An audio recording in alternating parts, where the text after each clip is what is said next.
Olá, pessoal do sexto ano. Quero falar um pouco do conteúdo do roteiro 7. Estamos aqui. Peço a todos os pais que colocam os filhos para ler com atenção aqui a parte do desenvolvimento da aula. Então, nesse desenvolvimento aqui da explicação do conteúdo, que está falando sobre o substantivo concreto, tá? E sobre o substantivo abstrato. E aqui vai dizer que o substantivo concreto é aquele que existe sozinho, independentemente de outros seres, certo? Quando eles são mais pequenos, a professora lá no prézinho vai ensinar que o substantivo concreto é o nome daquilo que você pega. Mas não, você tem que dizer que é aquilo que é sozinho, segundo o real e a nossa imaginação. Por exemplo, homem, mulher, cadeira, cobra, Brasília, são nomes que existem sozinhos sem depender de estar dentro de outro ser. Saci, pererê, mãe d'água, fantasma. Segundo a nossa imaginação, são seres que existem sozinhos sem estar dentro de outro ser. E o abstrato? O abstrato é que existe na dependência do outro, ou seja, só existe se estiver dentro do outro ser. Precisa outro ser para existir. São seres que dependem de outro para se manifestar ou existir. Por exemplo, a beleza. A beleza só existe se existir alguém para ser belo. E aí, esses substantivos abstratos são geralmente nome de estados, qualidades, ações, sentimentos dos seres. Por exemplo, vida. Vida é um estado em que a pessoa está. Você vai tocar na vida? Não, você toca na pessoa, mas na vida não. A vida, por estar dentro de um ser, ele é um substantivo abstrato. Rapidez é uma qualidade. Você toca na rapidez? Não, você toca no ser que tem essa qualidade. Portanto, rapidez é o nome dado para essa agilidade, então, para essa qualidade.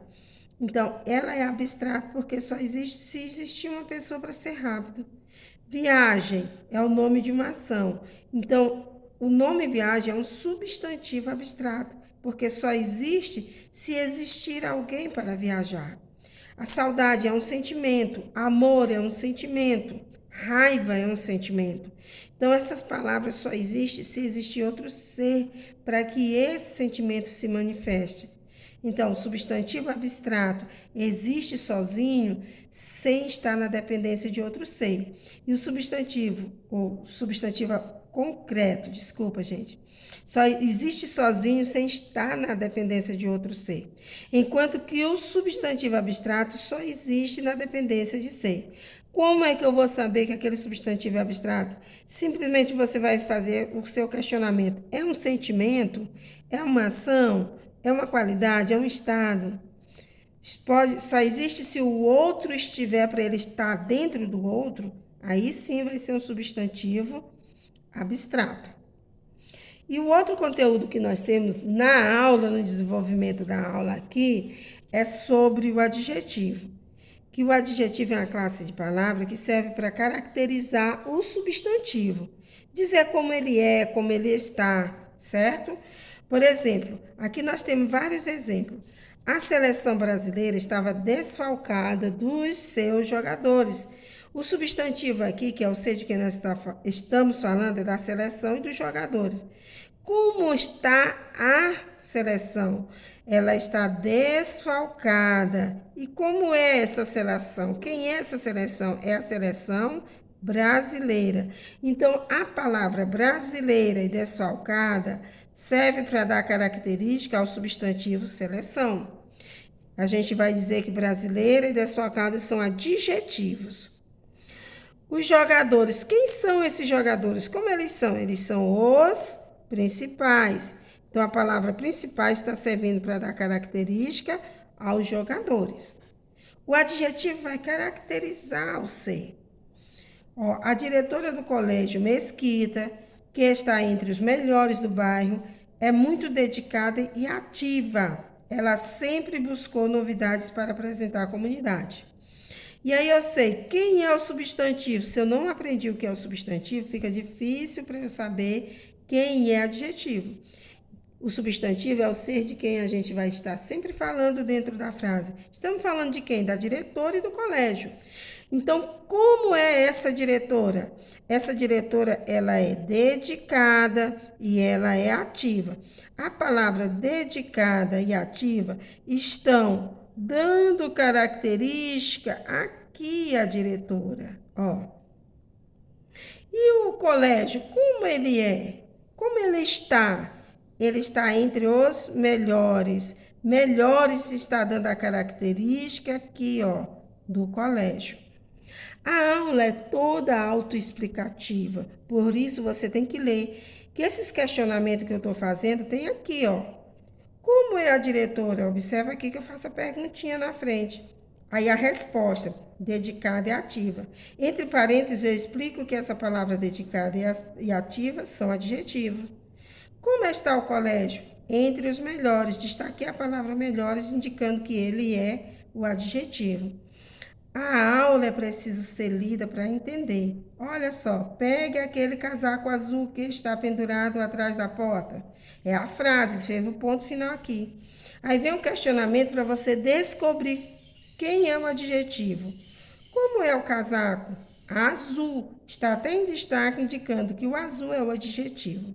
Então, a gente vai colocar o nosso filho para ler esse roteiro de aula, sabendo identificar as características do substantivo, sabendo o que é um substantivo concreto e um substantivo abstrato, que é o conteúdo desse roteiro 7. Já lá na parte do gênero textual, nós temos aqui o gênero textual memória literária, certo? Que são textos narrados que contam a história, por isso é um conto, é uma narrativa. E os elementos que vão estar dentro deles são os elementos da narrativa, em que o personagem conta as suas histórias, pode ser de cunho real ou imaginário. Essas narrativas têm partido das experiências vividas pelo autor no passado, as suas lembranças, certo? Em que ele vai contar essas memórias de forma a contar a sua história. Ele vai enriquecer essa história com partes bastante descritivas, cheias de adjetivo, para caracterizar o ambiente, caracterizar a pessoa. Tudo isso na intenção de fazer o leitor ler e ter a impressão de viver dentro dessa história, certo? Os verbos que são usados dentro da história são geralmente no passado, porque ele vai fazer essas lembranças no passado, e geralmente o narrador vai contar uma história que aconteceu com ele. Portanto, na maior parte das histórias de memória literária, na maior parte, não que não exista outras em terceira pessoa, pode existir, existe, mas a maior parte das histórias narradas de memória são narradas em primeira pessoa. Quem é a primeira pessoa? O narrador conta a história que aconteceu com ele mesmo, então ele vai usar o pronome eu ou o pronome nós para contar essa história. E ele, o narrador, vai ser o narrador personagem, certo? Lembrando que narrador é quem conta a história. Aí aqui nós temos para vocês lembrarem quais são os elementos da narrativa. Narrativa é uma história, certo? E nessa história existe personagem, quem faz parte da história. Memória literária geralmente vai ser o narrador, personagem. O espaço narrativo, que é o lugar onde a história aconteceu, onde se passa a história. O tempo, ou seja, quando os fatos ocorreram, quando aconteceu aquela história. E a voz que conta a história, que é o narrador. Ele pode contar a história em primeira pessoa, que aconteceu com ele, mesmo que ele faz parte da história. Para isso, ele usa verbos e pronomes que simbolizam o eu e o nós. Ou em terceira pessoa, que para isso ele vai usar verbos e pronomes que simbolizam ele ou eles. Nesse caso, ele seria apenas um narrador observador. E o enredo é a sequência dos fatos ocorridos, ou seja, um pequeno resumo da história. Aí aqui eu trouxe um texto como exemplo para você ler e ver cada elemento desse texto. Então, olha, observa que eu destaquei aqui, ó. Meu pai dirigia um caminhão muito grande. Eu ficava impressionado como era grande o mundo do meu pai, né? Ele colocava um travesseiro sobre os joelhos, me assentava em cima e me entregava o volante para eu dirigir. Naquele tempo eu não sabia nem frear meus pensamentos. Se minha alegria eram as paisagens. Então aqui a gente observa que o narrador que está contando a história usa o eu. Os pronomes indicam essa pessoa. Então ele é um narrador personagem. Quando ele fala aqui, dá para entender que nessa história aqui de exemplo, a personagem é uma criança bem pequena, porque ele diz que os pezinhos dele não alcançavam. E o pai dele colocava ele no colo para ensinar que ele estava dirigindo, né? Então era uma criança bem pequena e seu pai colocava ele no colo. Espaço, onde aconteceu essa história? Quando ele aconteceu aqui, ele faz a lembrança de quando o pai dele viajava e colocava ele na boleia do caminhão. Então, onde ocorreu foi na boleia de um caminhão, no colo do pai que ele estava. Tempo. Quando é que ele vai falar o tempo? Ele disse: naquele tempo eu não sabia nem frear.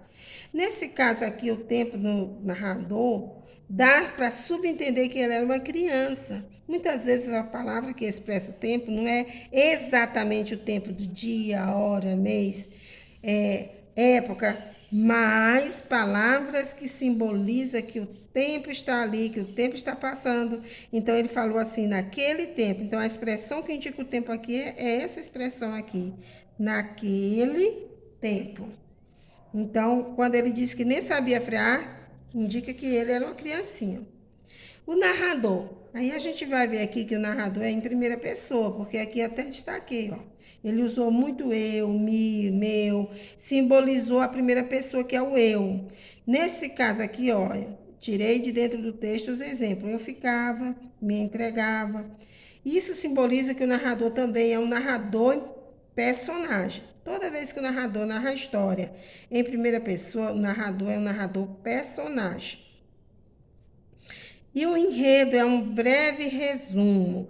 Então, o breve resumo aqui dessas linhas aqui é dizer que ele conta aqui, meu pai dirigia um caminhão, viajava para longe, passava os dias distantes e eu voltava trazendo uma carroceria de notícia. Ele colocava um travesseiro sobre o joelho, me assentava em cima e me entregava o volante para eu dirigir. Eu apreciava ver meu pai olhando para frente e correndo os olhos sobre o que estava ocorrendo, que estava atrás. E só um breve resumo mesmo do que realmente se passa dentro da história, ok? Então é só isso, pessoal. Nesse roteiro 7 vai falar sobre substantivo concreto ou abstrato e sobre adjetivos.